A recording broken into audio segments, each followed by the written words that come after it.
There was always some old woman dying in the back room when I was a child. These women were just an expected part of the decor, like a lamp or a coffee table. I didn't know who most of them were, one ancient relative or another, and each summer I would usually find a new inhabitant.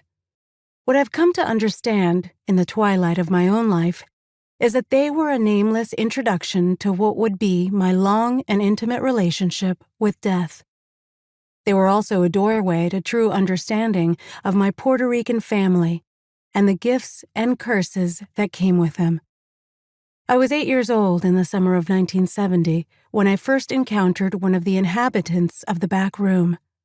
That particular day, my cousins and I were running through Tío Ramon's one-story concrete house at top speed, sliding over the slick, tiled floors as adult reprimands in rapid-fire Spanish trailed behind us like a kite tail.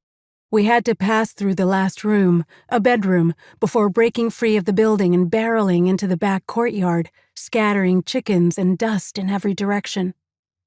I remember I stopped short at the threshold, staring at the unexpected body on the shadowed bed. My cousins collided into me from behind and, seeing my apprehension, said in English, "Don't worry about her, prima," as they pushed around me and pulled at my arms, coaxing me to follow them. "She can't hear you. Vamos!" I wanted to follow them, to be so unafraid as to walk through life as if there weren't something horrible waiting for me just out of sight. The smell hit me first, medicinal, antiseptic, stale, like my father's hospital room back in New Jersey, that chemical odor that reached down into my stomach and squeezed.